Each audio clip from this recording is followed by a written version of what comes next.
हमसे इस स्वर में बात करने वाली कौन हो तुम? तुम्हारा इतना दुस्साहस कि हमें ललकारा।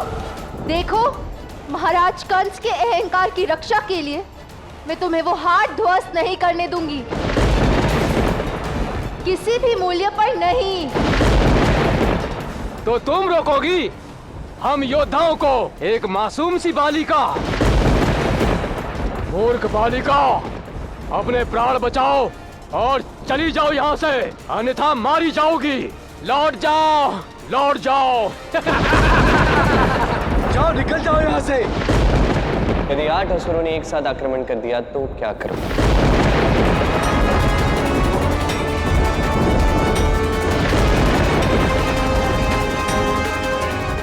तो तुम जानते थे कृष्ण। जो व्यक्ति बड़े से बड़े संकट में शांत चित्त रहता है, निर्भीक होकर खड़ा रहता है, ब्रह्मांड के सारे प्रश्नों के उत्तर उसी के पास आते हैं। मैं इस संकट के चक्रवात में दृढ़ता के साथ खड़ी रहूंगी कृष्ण। मैं प्रेम का 7वां वचन साकार करूंगी, अपने प्रेम के लिए कुछ भी करूंगी। तुम्हारी रक्षा हेतु चाहे मुझे जो करना हो मैं करूंगी, किंतु उस कंस के समक्ष मैं तुम्हें नहीं ले जाऊंगी।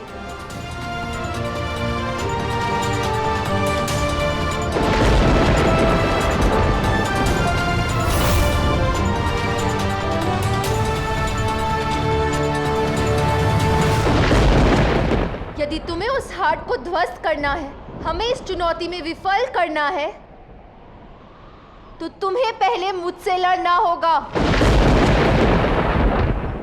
ठीक है, यदि ऐसा है तो यही सही।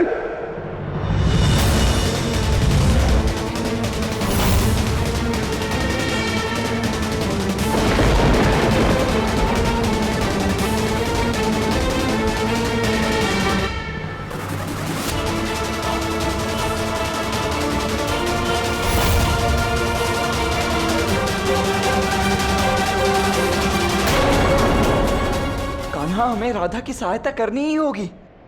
नहीं था, राधा को स्वयं अपनी सहायता करनी हो। राधा का ये अंतिम पग है, उसे स्वयं उठाना होगा। ये क्षण राधा के अंतिम अनुभव का क्षण है, इसे राधा से मत छीनिए। अब राधा को ये युद्ध स्वयं अपने बल पर लड़ना होगा। सत्य में राधा, तुम संकटों के चक्रवात के मध्य में अडिग खड़ी हो। अब तुम्हें तुम्हारे सारे प्रश्नों के उत्तर मिल जाएंगे। विध्वंस होगा और अवश्य होगा, और यहीं से आरंभ होगा। यह बालिका आज यहीं मरेगी।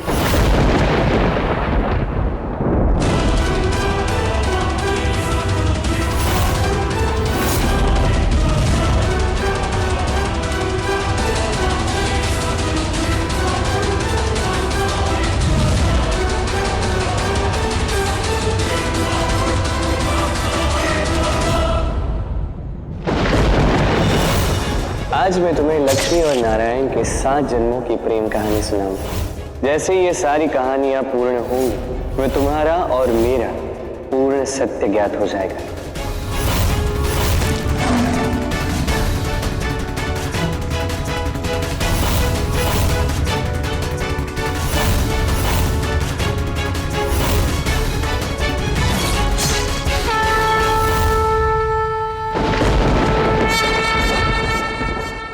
मुझे उत्तर मिल गया कृष्ण।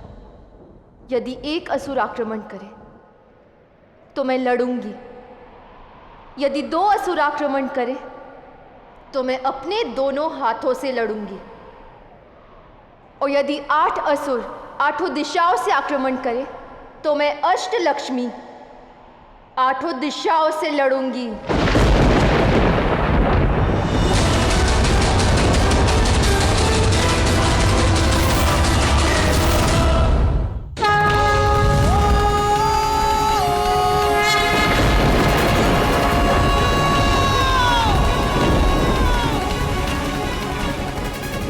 आदिलक्ष्मी, आदिलक्ष्मी, आदिलक्ष्मी, आदिलक्ष्मी।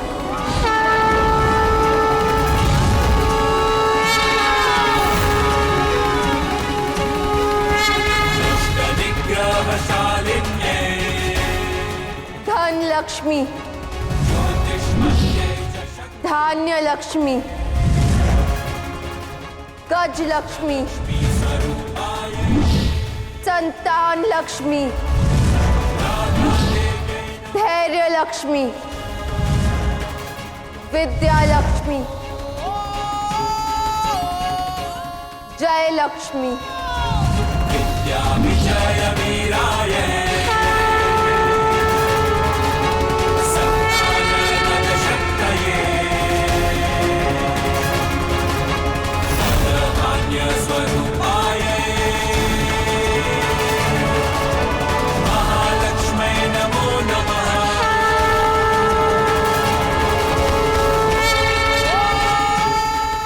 अष्टलक्ष्मी माँ की जय।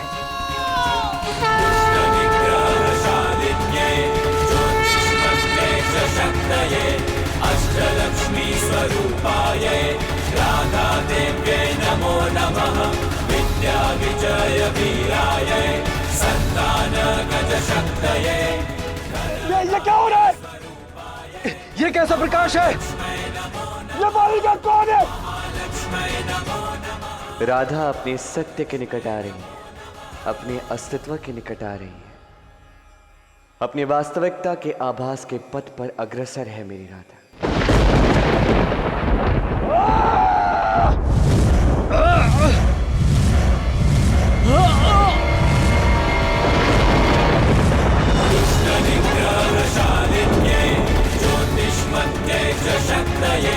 अष्टलक्ष्मी स्वरूपाय राधा देव्यै नमो नमः। विद्या विजय वीराय संतान गज शक्तये।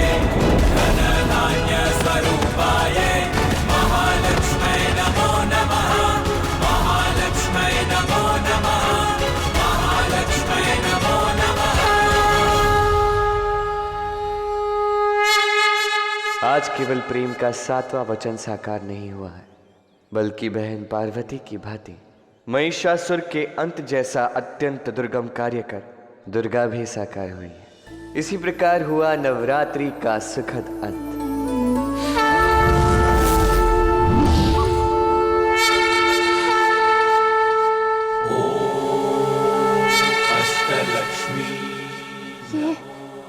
ये कैसी अद्भुत अनंत शक्ति की अनुभूति थी। जाओ कान्हा, यही उचित समय है। जाओ जाकर बात करो राधा से, बता दो उसे कि अष्टलक्ष्मी की अर्थात उसकी संपूर्ण शक्ति जागृत हो चुकी है। इसका आभास राधा को स्वयं करना होगा और वो करेगी।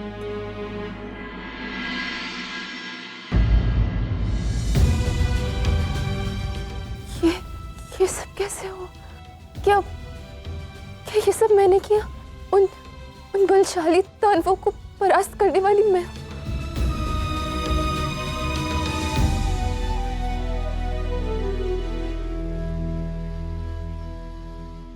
चलिए, हमारे जाने का समय आ गया।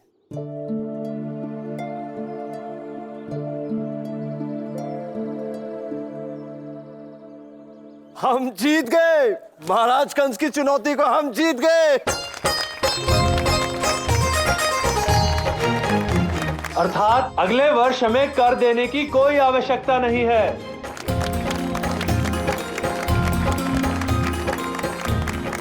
इसका मतलब अब मेरे लल्ला को कंस के पास भेजने की आवश्यकता नहीं है। हाँ ईश्वर,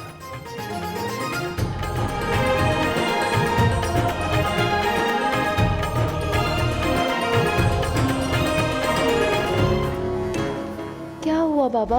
आवश्यकता नहीं होने पर भी कंस की चुनौती स्वीकार की तुमने, और नवरात्रि के 9 दिन अपने घर बार भूलकर उस हाट को सफल बनाने में लगी रही। तो अब राधा, अगले 7 दिन तुम केवल अपनी गृहस्थी में ध्यान दोगी और घर संभालोगी। अगले 7 दिन तक तुम इस घर की चौखट को नहीं लांघोगी। वैसे जटिला उचित कह रही राधा, तुम घर से बाहर बहुत रही, अब कुछ दिन घर में रहो और अपनी गृहस्थी संभालो। और यदि कभी घर के बाहर निकलूं भी तो उस कृष्ण के घर के आस-पास भी नहीं जाओगी। उस नए कुसुम सरोवर के आसपास भटकता रहता है वो कृष्ण। इसलिए आज के बाद तुम उस सरोवर के पास नहीं जाओगी राधा। रात्रि में भी घर से बाहर नहीं निकलना। हाँ?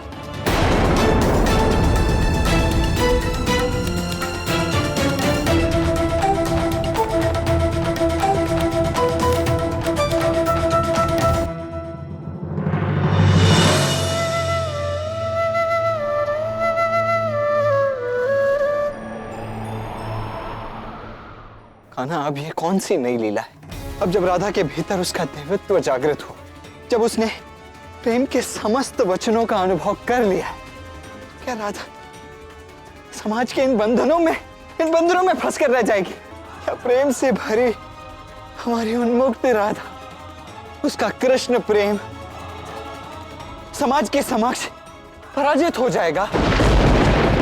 क्या यही होगा राधा कृष्ण की महान प्रेम गाथा का अंत? राधा अवश्य आए, और यदि आज रात्रि वो नहीं आए, यदि वो इन नियमों के, इन बंधनों के जाल में फंस गए, तो मैं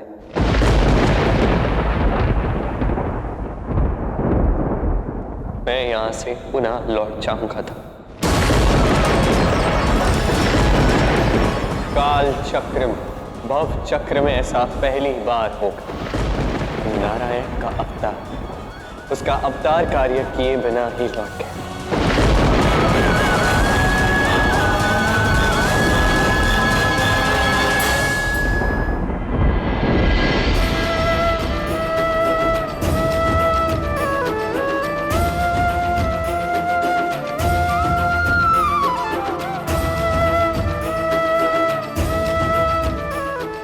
समय आ गया है, समय के बदलने का, राधा के बदलने का, राधा और कृष्ण के अध्याय में सबसे बड़ा बदलाव लाने का। अब परिवार का ना कोई नियम होगा, ना समाज का कोई बंधन और ना संसार का कोई बंधन। अब होगा तो केवल मिलन राधा कृष्ण का। अब कुछ होगा तो केवल प्रेम।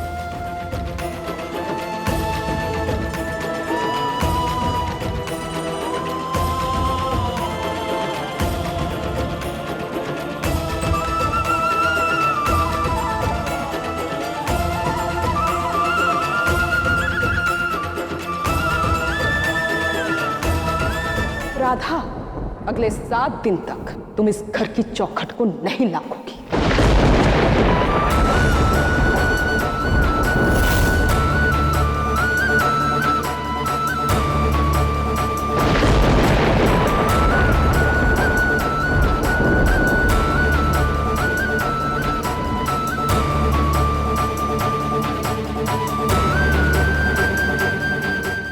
रात्रि में भी घर से बाहर नहीं निकलना।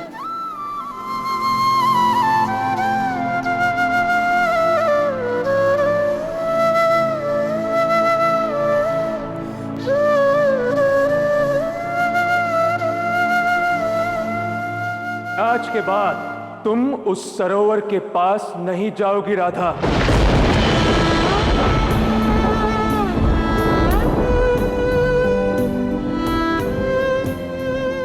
जब कृष्ण ने ये सरोवर मेरे लिए, मेरे नाम से ही बनाया है, तो मैं यहाँ क्यों नहीं आऊंगी?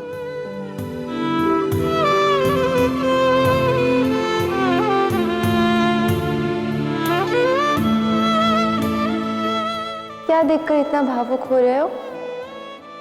बस अपना प्रतिबिंब देख रहा था। आज मैं समझ गई कि तुम इतना भावुक क्यों हो रहे थे।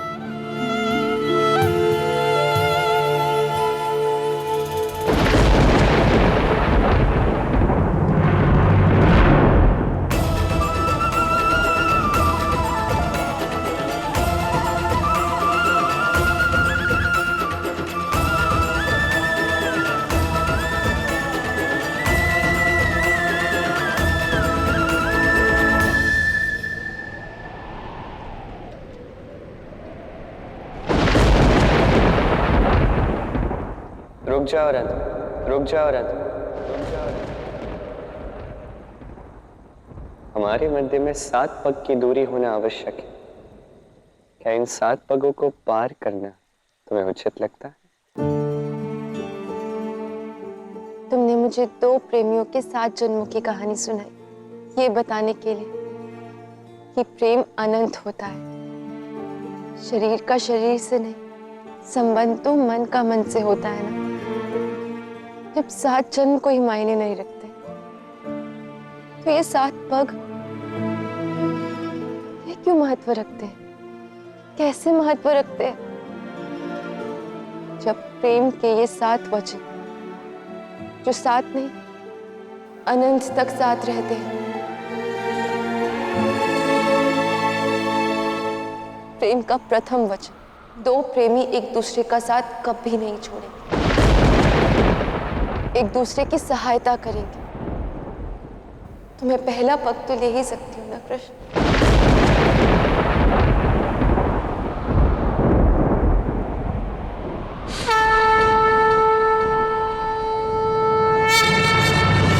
प्रेम जो जाने प्रेम ही माने, प्रेम बिना जग सोना।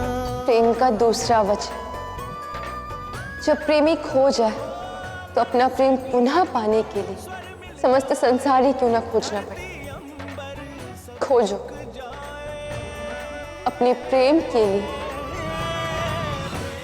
हर संभव प्रयास करो और प्रेम संबंध को परिशुद्ध रूप से अनंत तक निभाओ।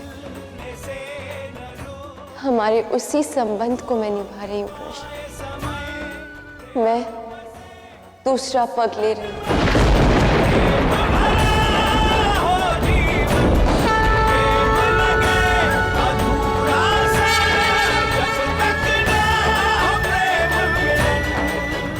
प्रेम का तीसरा वचन, अपने प्रेमी के मन से प्रेम करो, तन से नहीं। और हमारी 7 पग की दूरी का ये वचन तन से है, मन से नहीं। और मैं तो तुमसे मन से प्रेम करती हूँ ना कृष्ण। तो मैं ये तीसरा पग क्यों नहीं ले सकती?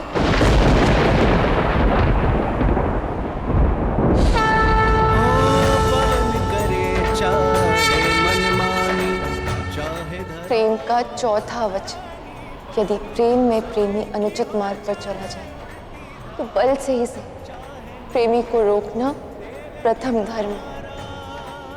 और जहां अनंत प्रेम हो वहां दूरी रखना तो अनुचित होगा नहीं। मार्ग निकाले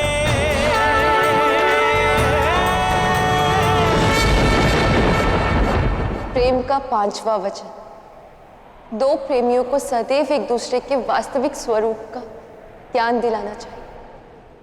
और अब जब मैं अपना वास्तविक स्वरूप जान चुकी हूँ कि कृष्ण दिव्य है और उसने मेरे भीतर की दिव्यता को जागृत किया है, तो मैं 5वां पग अवश्य बढ़ाऊंगी।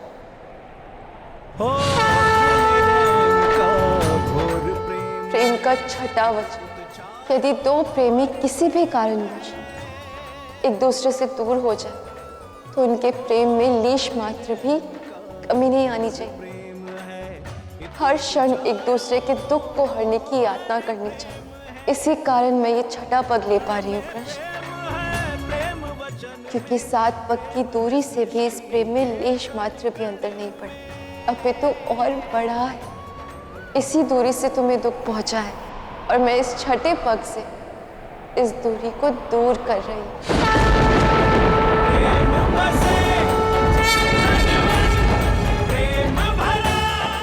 प्रेम का 7वां वचन, समय आने पर प्रेमी को अपने प्रेम के लिए कुछ भी करना होगा।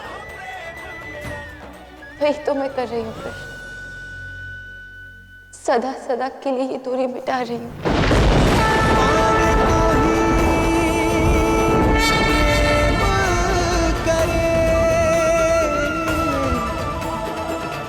जग की है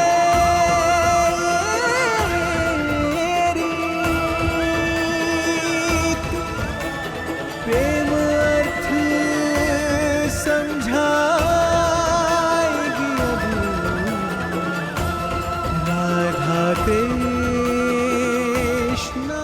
जानते हो कृष्ण कि प्रेम की अंतिम सीख क्या है? मैं ही नहीं, समस्त ब्रह्मांड ये जानने के लिए आतुर है। कहो। इन 7 पगों की दूरी जैसे नियमों से ये संसार प्रेम का आकलन करता है कृष्ण।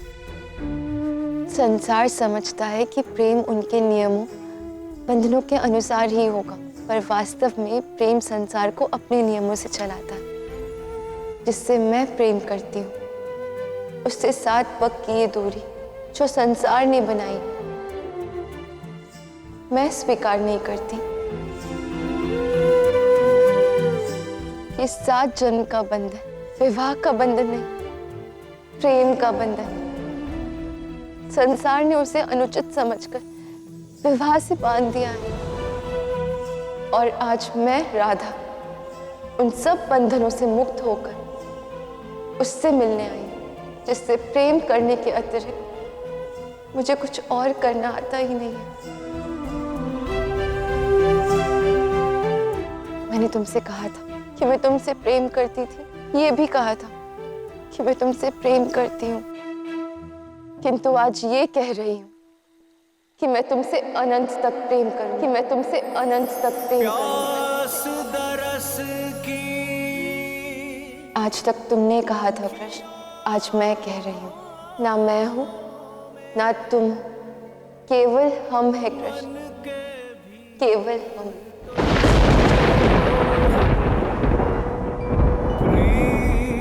अनंत से चला आ रहा ये प्रेम और अनंत तक चलेगा।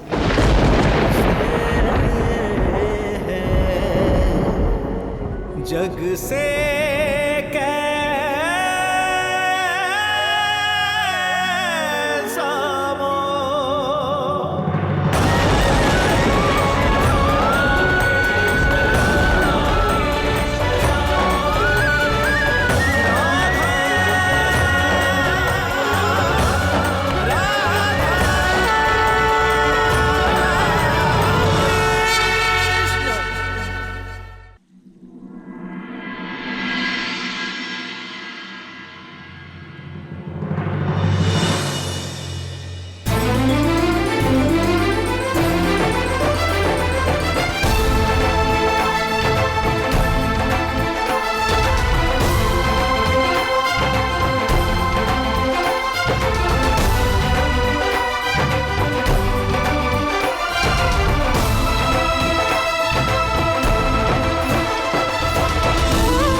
आज तक प्रेम के इस झूले को तुम झुला रहे थे कृष्ण, आज से मैं भी इसे चलाऊंगी। जब 2 लोग एक होकर समानता से प्रयास करेंगे, तभी तो इस प्रेम के झूले को वास्तविक बल मिलेगा।